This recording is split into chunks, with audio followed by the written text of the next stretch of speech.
Welcome back, ladies and gentlemen. Bananas. It's what we're going over Group B here in WCS Winter Europe Edition. I'm Nathanius, joined by Zombie Grub, as we move down to our first elimination match of the day. Of course, there's only 2 elimination matches for this group, but there'll be another group later when we go to Americas. How you doing, Zombie Grub? I'm all right. How you doing? Great. Good. My explanation okay? Solid? Yeah. 5 out of 7? Yeah, it was good. Okay. 5 out of 7 is the perfect amount. Excellent. We've got Terran versus Zerg. I think people enjoying that. We had a lot of PVZs in Europe yesterday. Actually, it was just PVZ and ZvT and PvP. Yeah. So, you know, Europe things. Because all, Terran fix. All the Terrans are here. Literally yes, these are the 2 Terran players in this group for Europe. Literally. Americas has a few more. Yeah, like players. 7, I think. Yep. Like that. Well, actually, Special got knocked out, which is very surprising. So I guess not. Not as many anymore. We still got some other players I think people are excited to watch play. Yeah, of course. Later on, Masa, Coffee. Coffee. Tons of names. I like Coffee. I want to see Coffee play more. You like Coffee a lot. I also personally just like coffee, the beverage. Yes, it's true. Yes, I know that much. I don't know what I would do without it getting up for the 7 a.m. shows. But we are getting ready for that lower bracket match, ladies and gentlemen. Should be a good one. Hateme versus uThermal. Yeah. Something feels very fitting about this. You think so? I don't know what it is. Yeah, I don't know. What is it? Yeah. What is it? You don't know? I don't know. I feel like both players seem like they could probably say hate me occasionally. uThermal gets down on himself sometimes. Actually, you he know? does. He can get on the tilt wagon. Speaking of, shout out to Hero Marine again. I just saw. I was checking. Checking the Twitter box after this after that last match. Apparently, he's off. You know, he's German, so there's like a gaming event going on there, and he's just there. And he got hooked up by Take TV to do his. He plays WCS match from his hotel. Yeah, that's pretty impressive. We all know it's that so Hero Marine. Well, yeah, but we all know how like annoying that is. Slower internet sometimes messes things up. But he played so well. I had no idea. Like the fact Hero Marine just rolls up and he's just like plays this match, like makes it looks really good. It's like, man, I played so terribly. It's like so not up to standards. It's like no, actually you just dumpstered one of the best Terran players like out of your hotel room, sitting on some. Oh, the chairs there are always god-awful chairs. They're always the worst. No hotel has good chairs to sit in. Yeah. Depending on how good quality they are too, they could be broken. I had that experience for about a month. Yeah. Well, especially if you're at a European convention and like, I don't know, the hotels can be a mixed bag there. I'm just putting it out there as far as the office chairs go. But we'll see more big game later as we load into our 3rd series of the day, ladies and gentlemen. It's time for Hateme versus uThermal. Get your Terran versus Zerg fix here, as this is all you're gonna get in Europe so far. Yes. Until we get to the next round, if any of these Terrans make it out. Yes, appreciate it while you can. In the top left, as the blue Terran, it is uThermal.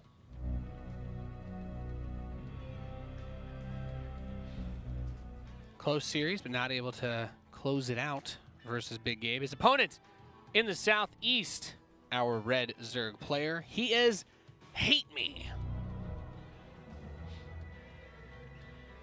who fell to Lambo earlier.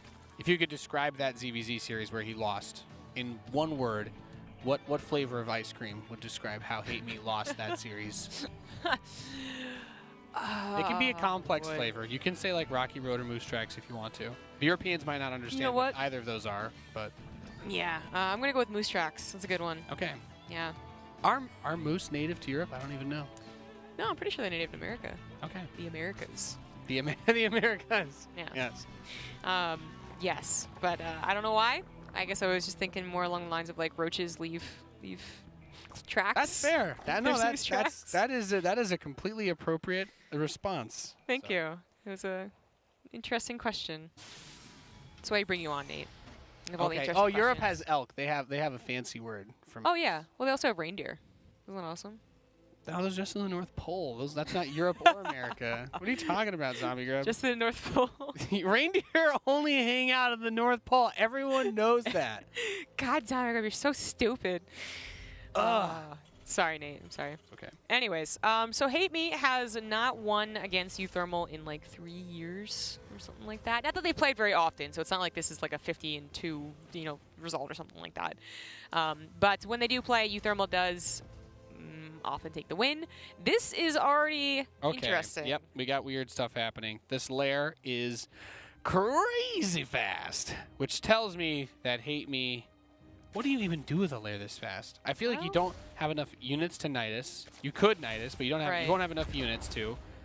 You could go mutas, but you would already have to be mining so much gas that you wouldn't have any minerals. You probably couldn't even afford to build the mutas on minerals rather than gas if you did it now. Some players have been, I mean, I don't think it's actually that good, and I'm not sure he's going to do it, but some players have been just basically using a ZvZ build. They expand with the Ro16 and the Evolution Chamber much slower. Okay, now the Ro16 starts, but I feel like in the back, though. I feel like you time it differently. Unless this Ro16 is being timed for a Nidus.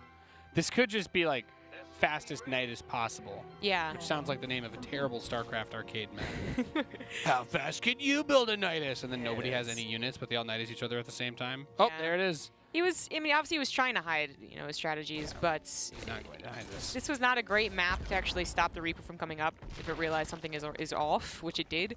Yeah. Saw an opportunity to get in the main base, gets a full scouts. This is so darn early. It's hard for the Terran player to really, have a ton, right? They can't build Cyclones, but... You need, just raw damage. Yeah, so swap over. The key is you got to try to get tanks, or... I don't even like the Viking here. I feel like... I guess... putting a Liberator over the Nidus isn't going to cut it either. But yeah, there we go. This is why it's so weird, right? It just hits so fast. He swaps off for the tank, which is usually the correct thing to do, but the Night Storm's actually so aggressively placed. He needs to have all the SCVs already pulled. Yeah, I would think so. He's going to have options to get around and actually hit the tank. If it's over here, this is he's really good. This is just some straight up, meme build. Look how many units are going out. Literally two. Oh, so many drones going down. Whoa. That's why. Some roaches are kept back at home. 8 drones go down. Hateme already at 16 drones.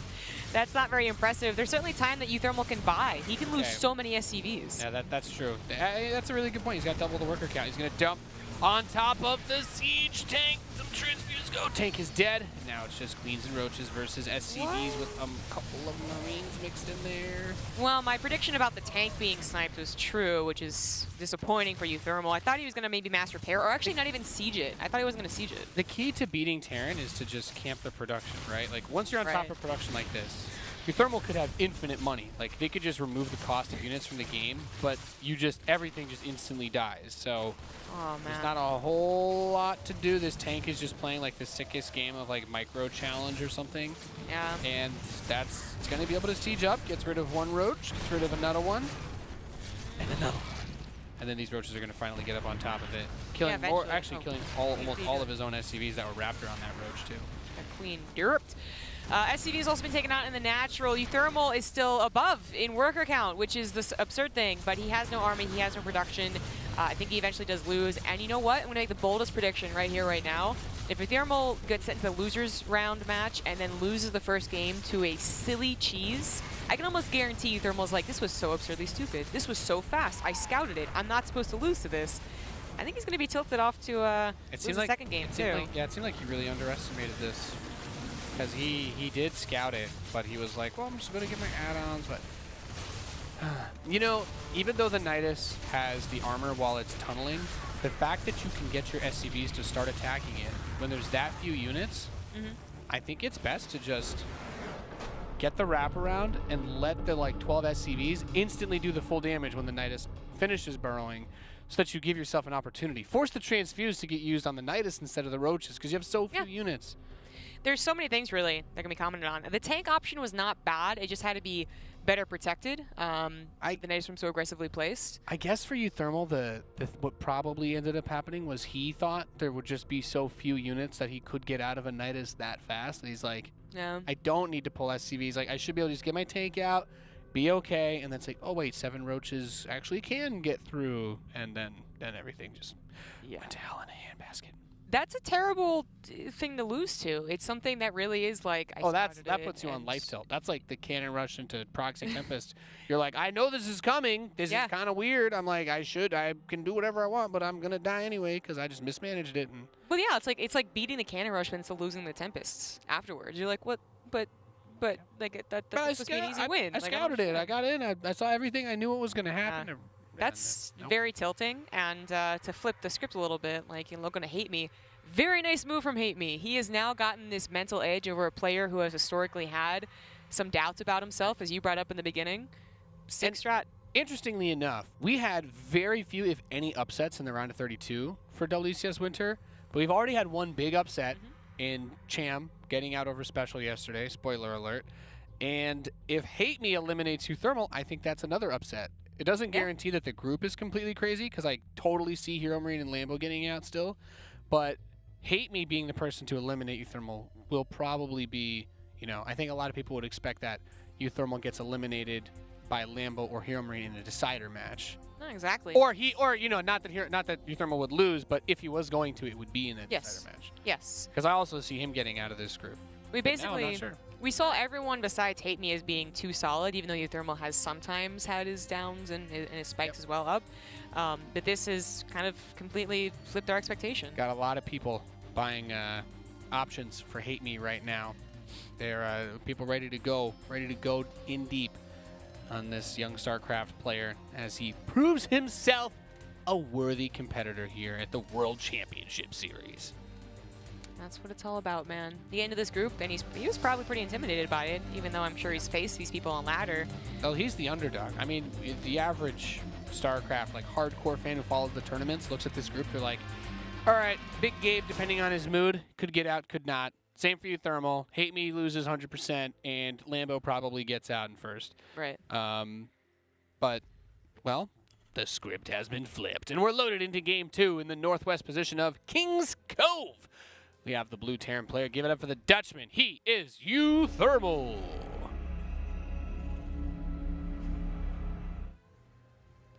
And in the bottom right, with a surprise 1-0 lead, it is Hateme.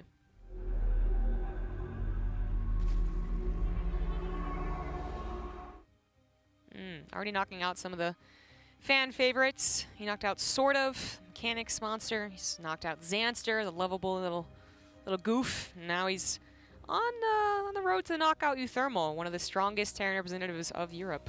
What if Hateme just did it again?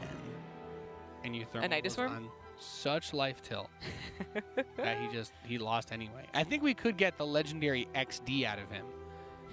Most XDs are in the common or rare tier, but when uThermal drops one, it's always legendary. Those are hard. Yeah. Takes a lot of loot boxes to get a legendary XD like the ones uThermal just gives out.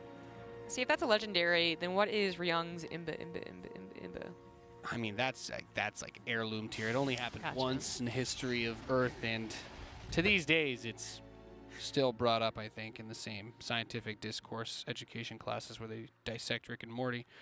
You have to be such high IQ to really even appreciate such notions. That's true. Very high. I actually am with you. I kind of love for Hateme to do it again. It was just, there's, I don't want to say there's no reason not to, because that's not true. Like, uThermal had plenty of other options to try and defend. As you said, pulling the SCVs, take on that Nidus Swarm earlier. For me, it was like keeping the tank on siege a little while longer, letting the mass repair, waiting for a Liberator.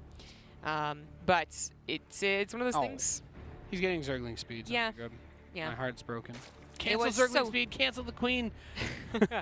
It was so cheesy that you don't think, even if it was very effective, that it would happen. Yeah. So perfectly again. Yeah. That's the only reason why I want to see it again, because I'm like, that build was like a Bly tier build. I don't even know if Bly would be that bold.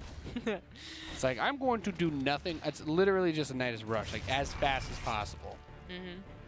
Well, if uThermal's going to scout, well, eventually he'll scout the third hatchery and see that it's more of a macro game. Maybe that'll put a more, be more at ease. He's like, you know what, I can still win the macro game or the mid game, especially. This is where he really, truly gets dominant. And, yeah, he'll shake off that bit of maybe tilt we all expect him to have, anyone to have after that last game. It does take pressure off Hateme that his bot build did work, because now for him it's like, all right, I'm just starting another normal match. I'm up one. All I got to do is just win one macro game. That's it. And if I just win one macro game, I'm going to move on, and I'm going to face off against an even tougher opponent. At that point, it would be a tougher opponent, and I don't mind it. but it does make me worried that this could also just spiral out of control for Hateme if he does drop this map in a macro game. Because then we'll probably see him try some sort of desperation cheese, and I think uThermal might play a little bit more defensively. Yeah, we'll take it, you know, not underestimate it. Yeah. Or not underestimate Hateme. So 2 Hellions right off the bat, 1 Reaper to go in and scout, see if there's anything suspicious in the main. Nothing suspicious. Baneling Nest is properly timed for defense, actually a little bit early for defense. It's something that uThermal sees. And, well, he wasn't planning on a Hellbat attack. He certainly wouldn't have used them. Ooh, is he going to pull the trigger on a big attack? Okay. No, doesn't seem like it just yet. If he gets the Hellions, then maybe he does. But I see that Baneling Nest starting up, and I'm like, what are you thinking? It was, like I was saying, it was like a little bit early, even for a defensive Baneling Nest account. But there are faster Hellbat attacks than others. So with the drones, with the lair, it is going to be used defensively. He shouldn't invest into Banelings because he sees with the Overlord what the build is.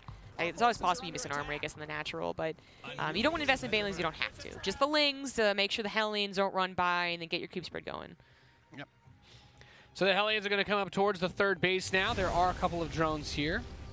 Nice and vulnerable, but not able to get on top of anything just yet. Hateme, solid number of Lings, not over-committing his larva towards the army units and able to defend with the Queens.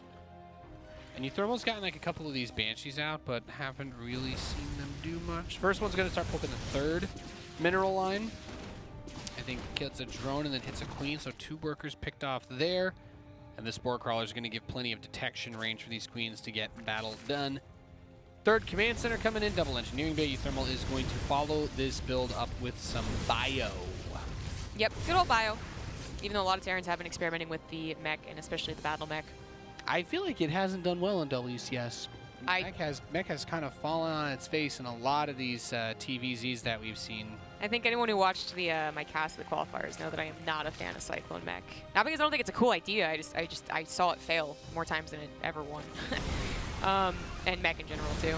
Lings actually get a wraparound. uThermal very bold on creep, but wanted the choke to go in his favor. It ultimately does, as he leaves with 5 Aliens. Clean up all the Lings. Send them home and repair them. And keep that map control. Banshee's going to make their way to the main base. We got 4 drones picked off. Queen getting down to half hit points. Also being able to camp the extractor, getting a little bit of the gas income. And also scouting around that main. Nice attack here. Be even nicer if he's able to get both of these Banshees out. I love being able to use this pressure. These types of pressures are really nice when you're playing bio because you're not looking for a slow follow-up. You're like, yeah, this is going to be something that I can throw at this mineral line and hold position while they have to deal with marine tank, like pushing up on them. uThermal's been doing a really nice job harassing, not just getting numbers here, which is great, but also noticing a lot of creep tumors go down. The Queens actually almost died, and there's not that many extra Queens to begin with. It's been pretty good. Really stunted the potential creep spread, although Hateme is still continuing here. It's getting that 4th base where you would expect it, but it is a little bit forward, so uThermal usually would dedicate his attack. And soon enough, he'll have the medevacs actually do a drop. I'm actually wondering where they... Oh, just one popped out? Oh, it was supply blocked. Ouch. Yeah, oops. Supply block of doom. Yeah. Repairs the Hellions. I like to see it. People do ask me about this all the time, the repair thing. Yeah. To repair a unit from 1 hit point to max is 25% of the cost. So if your Hellion is like half dead, it's $10 to fix it. $10. It's so cheap. So cheap. No, it is. It is. It's just one of those things where people ask me too, like, why aren't there more repairs in professional games? And it's like, well, often there's too many things going on. Yeah, but in this case, that does happen. But in the early game, it really does help a lot to do that. I guess the one scenario where I would say you maybe don't want to repair is if you know you're going to do a Hellbat push. Because, like, theoretically, in this situation, you lose a lot of the medevac energy, but you could have let the medevacs heal them when they turn to Hellbats. But then they can't heal the bio as much. So there's still a trade-off there. Only 1 medevac still, but 2 Banshees helping out. Very aggressive on the creep. Hateme does not quite have his Banelings ready to go, but he had a Ling run by, which uThermal totally predicted. I was wondering if he left those 2 Hellbats behind on purpose, and that's a big yes, along with reinforcements. Yeah, great job. Great defense here from uThermal. But you said it. Pushing out onto the creep, really dangerous, and Baneling speed is done. So, yeah, that's a lot. Hateme has a very sizable army.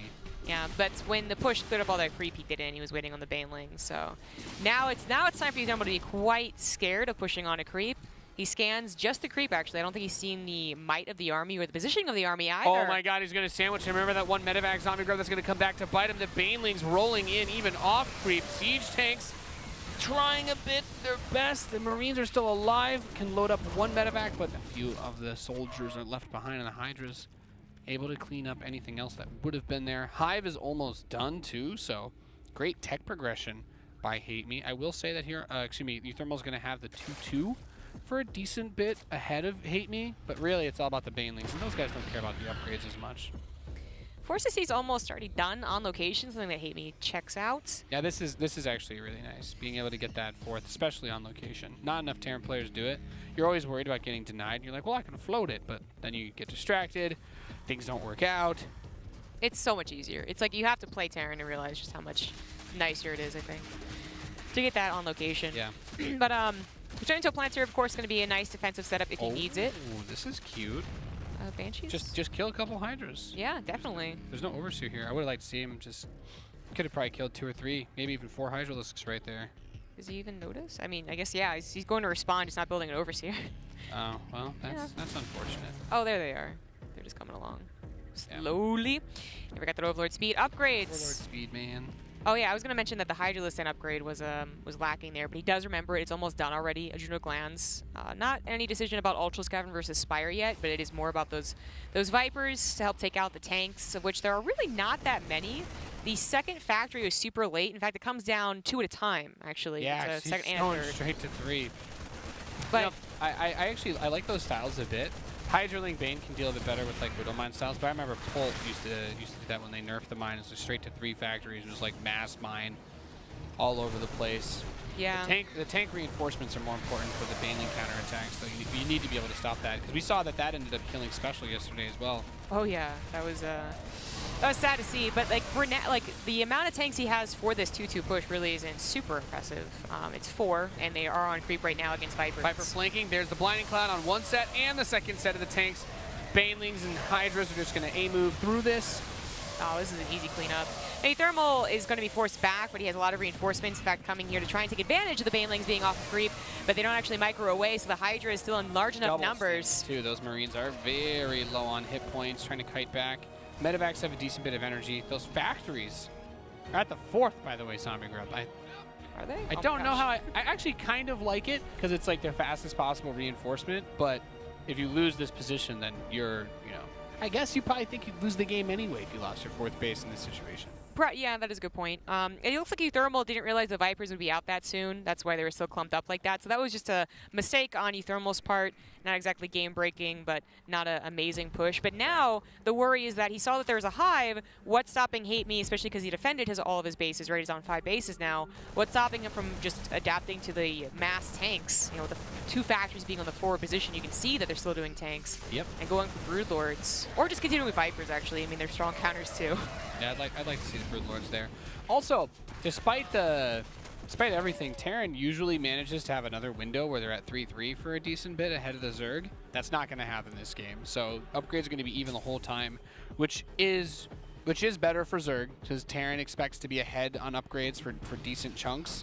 So Hateme will not have to worry about that at any point, and these Zerglings are just going to get better and better because of Adrenal Glands being able to get these run-bys going. You still have to react very quickly because those walls, man, they fall down fast. Yeah, Adrenal Glands already done, 3-3. Will make them quite potent. Planetary is found unfinished, just a couple of CVs. I think Hateme's problem right now is that he doesn't have a lot of creep spread for this expansion. In fact, I'm kind of surprised he took this expansion. He probably is going to try this one next. And like you were talking about, Zombie Grub, he's only just started the Spire. So we are very far away from Hateme having access to the units that he needs to beat uThermal without doing pretty much just run-bys, honestly. Like, run-bys that's bread and butter right now. It's not going to go so poorly. There's a lot of SCVs here. uThermal had 81 SCVs. Wow. Now sent down to 71. Really good. He gets his planetary. That's going to be really big. He does. Okay. Oh. Really nice spot. Oh, no. Gets into the other mineral line. Hateme blowing up all the SCVs. Those 3 tanks, they're not sieged. Yeah, they were not helpful at all. uThermal, I mean, he's still on like 5 bases. He can replace those SCVs, but how is the fight going to go? Blinding Clouds come in. They tear up the tanks. They're not firing whatsoever, and the Marines, while they're off creep, have so much to tackle. uThermal is going to be sent back once again. Can't even pick up once again, the lack of a medevacs, and the Hydras will be able to push this entirely back. uThermal now in a bit of trouble. Chase with those Lings. Those Marines are very low on hit points, and you've got those 3/3 adrenal gland speedlings ripping and tearing into the bio force. Another stim. Yeah, this is severely overstimmed. He's got tanks defensively.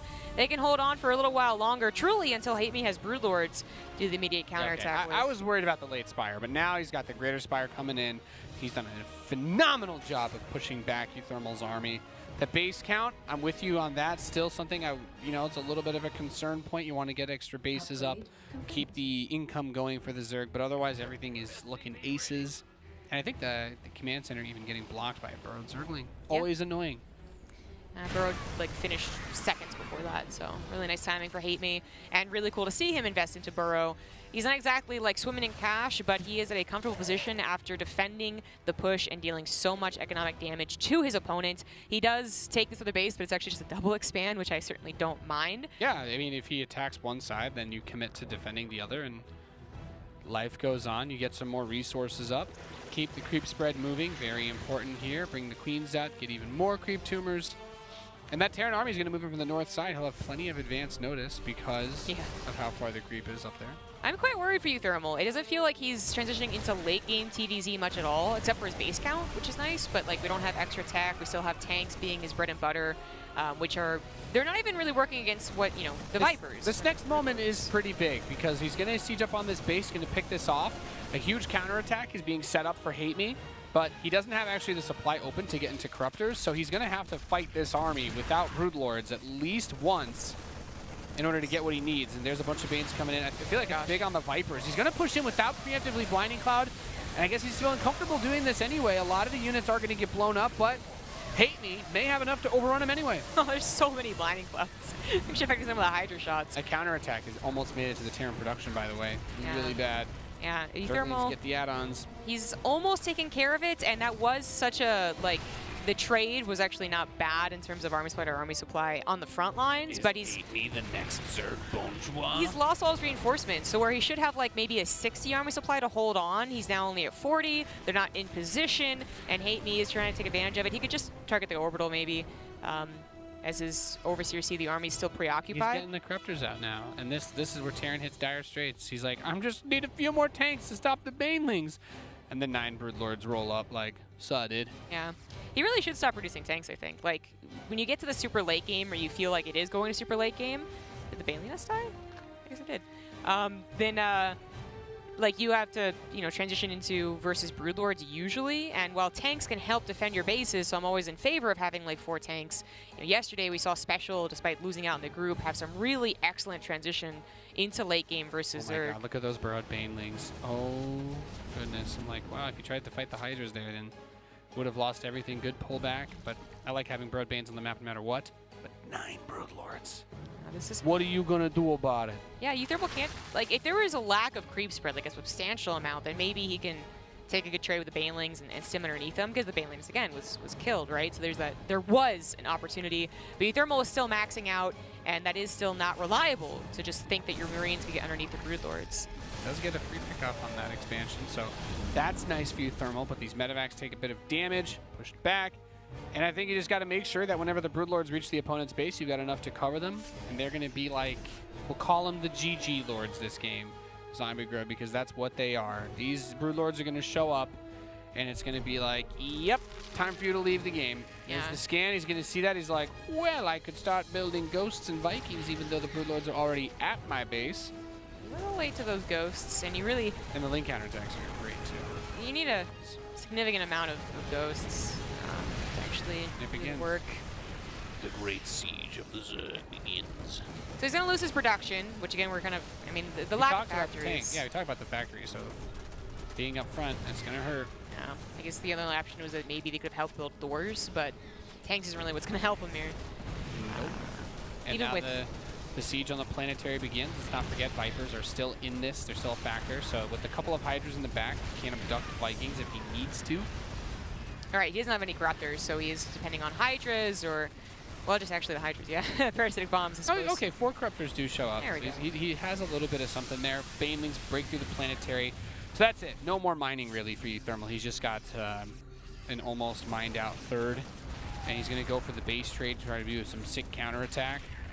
Don't have very high hopes for this, as a trillion Banelings are just going to roll their way back home. Yeah, if there were some Banelings, you know? 28 on the way. Then maybe, but on creep, in a hurry, never goes well. Oh, well, you know, a lot of the Banelings are morphing here, but there's 20 more morphing somewhere else. Yeah. Yeah. Behind him. The hard part of base trading Zerg is that you're going to be on creep, and then everything just functions a lot better. Exactly. uThermal is trying to split up his army and do just the most damage in the shortest amount of time possible, as well as just in general splitting. But it really feels, because Hateme hasn't even sent his Broodlords back, right? Like he's now taken out most of the bio army. The tanks are really what's scary, but not to the Broodlords or to the Vipers even. So uThermal is, it's probably the best move he had, being so surprised by those Broodlords, but it did not really work out in his favor. And he's going to dive on top of this army. He still has the Vipers, so he can blinding flood if he wants to. Not even necessary at this point. And uThermal, super dead. Really well played game here.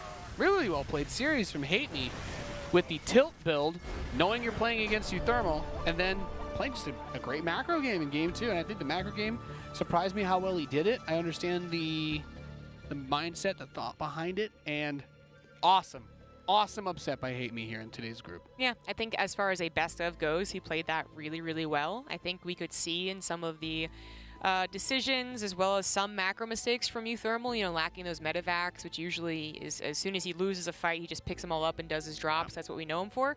He couldn't. Some, you know, quicker, more aggressive attacks on creep spread than maybe is usual.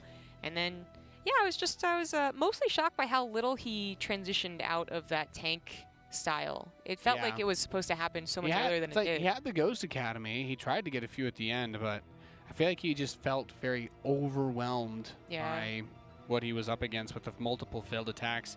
Hateme played a great series. He's going to move on to the decider match. Well, he will play the loser of our next series. Ladies and gentlemen, you're watching the StarCraft 2 World Championship Series Winter Europe Edition. Lambo versus Hero Marine. It's coming at you next. Big Gabe versus the Lambo.